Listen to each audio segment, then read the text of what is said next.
Kilometre, 1000 kilometre, 1200 kilometre, 800 kilometre पैदल जाऊंगा। गोद में बच्चा है, साथ में पत्नी है, थोड़ा बहुत सामान भी है, खाने को कुछ नहीं, जेब में पैसा नहीं, फिर भी कहता है घर जाऊंगा। और ऐसे थोड़े बहुत लोग नहीं, लाखों लोग। आखिर इतने बड़े क्राइसिस में, इतने बड़े बंदिश के बाद, शुरू में कई लोगों का ऐसा मानना था कि कहीं कुछ ना कुछ छोटा मोटा पॉलिटिकल सोशली इन्वॉल्वमेंट की वजह से कहीं ऐसी चीज़ें तो नहीं है, लेकिन ध्यान में आया कि ये एक वैसे नेशनल प्रॉब्लम सारे देश में थी, सभी बड़े शहरों में थी, सभी बड़े स्टेट्स में थी, और स्पेशली उन प्रदेशों में थी जहाँ इंडस्ट्रियल ग्रोथ ज़्यादा हुआ, चाहे वो महाराष्ट्र हो, चाहे वो गुजरात हो, चाहे वो और दूसरी जगह हो, जहाँ जहाँ भी इंडस्ट्रियल ग्रोथ ज़्यादा हुआ है, वहाँ वहाँ ये समस्याएं थी और वहाँ संख्या ज़्यादा थी। और वहाँ से आने वाले लोगों का कारण क्या था? देखिए कुछ वजह जितेंद्र।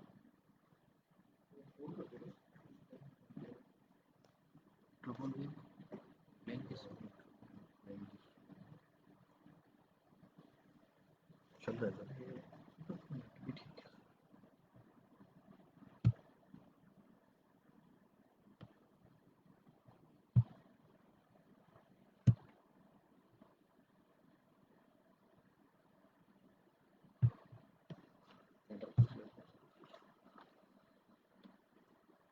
तो ये जो व्यवधान था, ये बड़ा एक व्यवधान था, और लोग कमिटमेंट के साथ अपने घर की तरफ चले। अब ध्यान में आता है कि इतनी बड़ी समस्या है, करोड़ों की संख्या में मजदूर अपने घर की तरफ जा रहे हैं। आखिर ऐसी समस्या भविष्य में भी आ सकती है। ऐसी समस्या क्रिएट क्यों हो? इसका समाधान क्या है? क्या हमसे पहले के लोगों ने ऐसे समाधान के बारे में नहीं सोचा? उसका विचार क्या था? इसके पीछे विजन क्या था? कॉन्सेप्ट क्या था?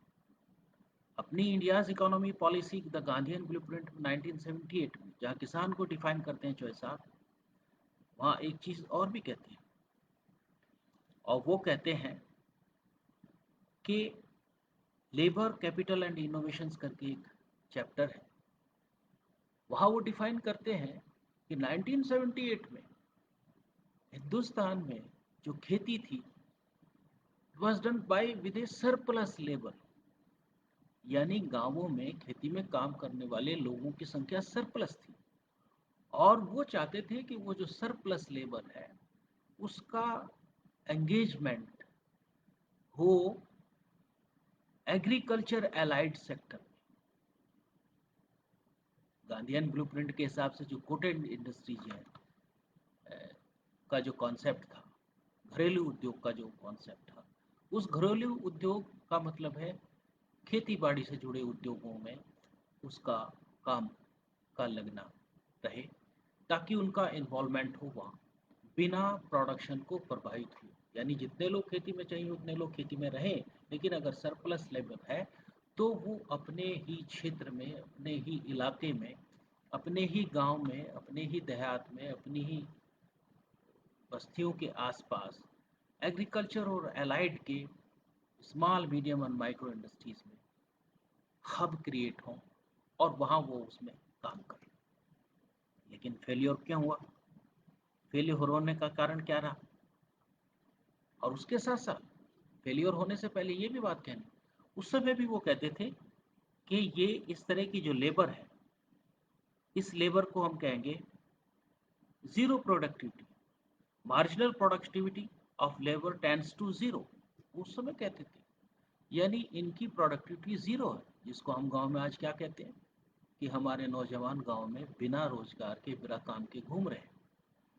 इन रोजगारों में घूमने वाले लोगों की संख्या उस समय भी थी, खेती में सरप्लस लोगों की संख्या उस समय भी थी, लेकिन वो खेती में सरप्लस जो लोग थे, एग्रीकल्चर में सरप्लस लोग थे, जिनको जो साहब चाहते थे वो स्मॉल कॉटेज इंडस्ट्री में, एलाइड सेक्टर की कॉटेज इंडस्ट्रीज में लगे, वो कहाँ चले गए? फिर एक सवाल आता है, अपनी दूसरी जो किताब है चौधरी साहब उसमें कहते हैं कि दो इंडस्ट्रियल पैटर्न में वो समझाते हैं कि दो तरह की अप्रोच थी उस समय। एक अप्रोच थी वो गांधीयन अप्रोच थी। दूसरी अप्रोच थी वो नेहरू जी की अप्रोच थी। गांधी जी कहते थे बॉटम अप अप्रोच होनी चाहिए और नेहरू जी कहते थे डाउन बॉटम डाउन अप्रोच होनी चाहिए। यानी गांधी जी का मानना था कि डेवलपमेंट में किसान, मजदूर, गरीब वो बिल्डिंग ब्लॉक बने और उसकी ज़रूरतों को ध्यान में रखते हम विकास की परिभाषा, विकास की बिल्डिंग को, विकास की इमारत को लिखें ताकि उनका उसमें इन्वॉल्वमेंट हो। लेकिन नेहरू जी चाहते थे कि बड़े बड़े इंडस्ट्रियलिस्ट और मैनेजर्स को ध्यान में रख के पॉलिसीज़ बनाई जाएं ताकि एक टॉप टू बॉटम अप्रोच के तहत हम विकास की इमारत को लिखें। और क्योंकि अल्टीमेटली नेहरूवन फैमिली ने डोमिनेट किया और पिछले 70 सालों तक इस परिवार ने शासन किया, तो नेहरू जी की उसी अप्रोच के साथ ये टॉप टू बॉटम वाली अप्रोच के साथ, बॉटम टू टॉप वाली अप्रोच नहीं, टॉप टू बॉटम वाली अप्रोच के साथ इन्होंने काम किया। और उसमें काम किया कि हम लोगों ने बड़ी बड़ी इंडस्ट्रीज़ को खड़ा किया, बड़े बड़े कॉरिडोर बनाए, बड़े बड़े इंडस्ट्रियल हब बनाए, ऑटो हब बनाए। और ये इन सब हब्स को बनाने के पीछे हम लोगों का शहरी जो इंडस्ट्रियलिस्ट थे, जो मैनेजर्स थे, जो बड़े लोग थे, उद्योगपति थे, उन लोगों को टारगेट करके उन लोगों की सुविधा के अनुसार अच्छा सस्ता बिजली, पानी, ज़मीन को ध्यान में रखते हम लोगों ने इस तरह का एक स्ट्रक्चर डेवलप किया, जिस वजह से जो 78 में जो साहब कहते थे कि सरप्लस लेबर है, उस सरप्लस लेबर का माइग्रेशन शुरू हुआ।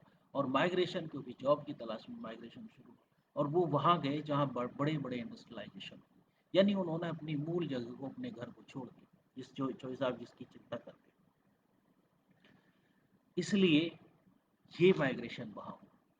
अब फिर देखिए 70 सालों के बाद, 70 सालों के बाद फिर क्या हो रहा है? 70 सालों के बाद फिर ये हो रहा है कि दोबारा रीथिंक कर रही है सरकार। मैं धन्यवाद देना चाहूँगा आज की जो केंद्र सरकार है, माननीय मोदी जी के नेतृत्व, वो उस चक्र को रिवर्स डायरेक्शन देखते हैं।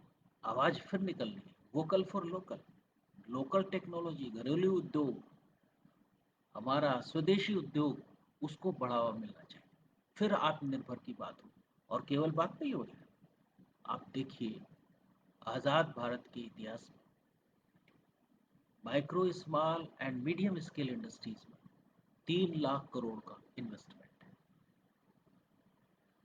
3 लाख करोड़ का इन्वेस्टमेंट, सब आत्मनिर्भर बनाने के लिए, अपनी स्वदेशी टेक्नोलॉजी को भी विकसित करने के लिए, अपने गाँव को, अपने एग्रीकल्चर एलाइड सेक्टर को मजबूत करने के लिए। सब चीज़ें क्यों हो रही हैं? क्योंकि जो माइग्रेशन होने के बाद लेबर वापस गांव में जा रही है, अपने घर में जा रही है, उसको लोकली रोजगार उपलब्ध कराएं ताकि फिर माइग्रेशन का इतना बड़ा बोझ देश पे नहीं पड़े। ये एक हो रहा है।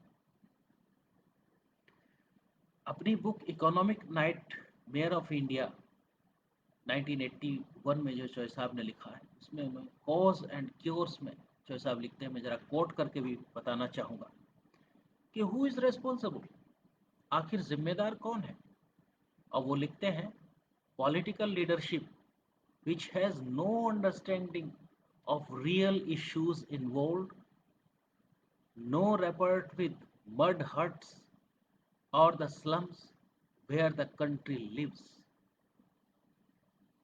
which wanted to apply copybook maxims borrowed from foreign lands to solve our problems irrespective of our conditions, and which wanted to create a communistic economic setup. I'm quoting, communistic economic setup within the framework of a political democracy. यानी हमारे जो कर्णधार थे, हमारे जो नीति निर्धारक थे, उन्होंने इतनी बड़ी समस्या की कभी परिकल्पना नहीं की और विकास के उस मॉडल को हम लोगों ने एक्सेप्ट किया जो विदेशों से आ रहा था, विशेष रूप से पश्चिमी देशों से आ रहा था। और पश्चिमी देशों का एक ही मॉडल था, creation of big big machinery, huge scale, large scale production, and then you centralized a industrial hub, ऐसा बनाने के लिए उनका प्रयास था और अल्टीमेटली यही हुआ। हम लोग पिछले 70 सालों में बाहर से टेक्नोलॉजी आयात करते रहे, बाहर से प्रोडक्शन सिस्टम आयात करते रहे, बड़ी बड़ी मशीनरी, बड़ी बड़ी चीज़ों को बनाने का हम लोगों ने प्रयास किया। लेकिन यह मैं फिर कोट करना चाहूँगा, एग्रीकल्चर सेक्टर को मैं धन्यवाद देना चाहूँगा कि despite of the fact agriculture sector ने अपनी स्वदेशी विकास की परंपरा को नहीं छोड़ा। हम लोगों के बीज, अधिकतर बीज आपको स्वदेशी मिलेंगे। हमारे फार्म इक्विपमेंट्स यूट्यूब देख के, दूसरे माध्यमों से हमारे स्वदेशी ट्रैक्टर, स्वदेशी इम्प्लीमेंट, स्वदेशी कटाई के, बुनाई के साधन, इन सब चीज़ों को, यानी स्वदेशी जो परंपरा है, स्वदेशी जो विचार है, ये एग्रीकल्चर सेटअप ने नहीं छोड़ा। और क्योंकि स्वदेशी विचार को एग्रीकल्चर सेटअप ने नहीं छोड़ा, तो दुनिया की सबसे बड़ी महामारी में भी एग्रीकल्चर सेक्टर ही ऐसा सेक्टर है जो आंख उठा के सीना ताने खड़ा है, प्रोडक्शन बढ़ाया है। केवल देश में नहीं, ग्लोबली प्रोडक्शन बढ़ा है। अगर कुछ छोटी मोटी चीज़ों को अवॉइड कर दें तो ग्लोबली प्रोडक्शन बढ़ा है। और हमारे देश में प्रोडक्शन बढ़ने का प्रमुख कारण है क्योंकि पीक टाइम था लॉकडाउन का और पीक टाइम था क्रॉप हार्वेस्टिंग का। उस दोनों को मैच करने के बाद भी किसान ने उसको जीता, क्योंकि ज़्यादातर स्वदेशी टेक्नोलॉजी पे, स्वदेशी चीज़ों पे आधारित था। वो सारे सेक्टर्स हमारे यहाँ डूबे हैं जो विदेशी चीज़ों पे आधारित थे। कारण क्योंकि इंटरनेशनल सप्लाई चेन ध्वस्त हुई, लोकल सप्लाई चेन ध्वस्त हुई, नेशनल सप्लाई चेन ध्वस्त हुई, लॉकडाउन की वजह से लेबर माइग्रेशन हुआ, वो लोग सरवाइव नहीं कर पाए। क्यों? क्योंकि उनके पास स्वदेशी अप्रोच का ताना बाना नहीं था। इस कारण से उसका प्रभाव पड़ा। इसलिए एक बार फिर से सरकारें वापस जो हिसाब के विचार की तरफ बढ़ रही हैं। उस समय जो विचार था, 1978 रहा हो चाहे 1981 रहा हो, और मुझे ये कहते हुए भी थोड़ा संतोष हो रहा है कि एविडेंस के साथ जो 1956 में एक नेशनल डेवलपमेंट काउंसिल की मीटिंग हुई 1956 में, और उसमें नेहरू जी ने जो स्ट्रेस था पूरा नेहरू जी का, वो हैवी मशीनरी डेवलपमेंट की तरफ था। ऑल स्टेप्स, पॉलिसीज, वो हैवी मशीनरी डेवलपमेंट की तरफ था। और क्योंकि उनके परिवार और परिवार आधारित सरकारों मैक्सिमम समय सत्ता में रहने के कारण जो एक कॉन्सेप्ट, जो एक पॉलिसी 1956 और ऑनवर्ड्स में बनी, उस पर लगातार देश आगे बढ़ा और हम लोग हैवी मशीनरी, हैवी टेक्नोलॉजी की तरफ चले। लेकिन दोबारा सोचना पड़ रहा है आत्मनिर्भर भारत की तरफ, स्वदेशी टेक्नोलॉजीज की तरफ, micro small and medium industries की तरफ, जिसकी तरफ आज फिर से सरकार मुख हुई है। और हम फिर से कह सकते हैं कि चौधरी चरण सिंह जी का जो विचार था वो आज भी प्रासंगिक है।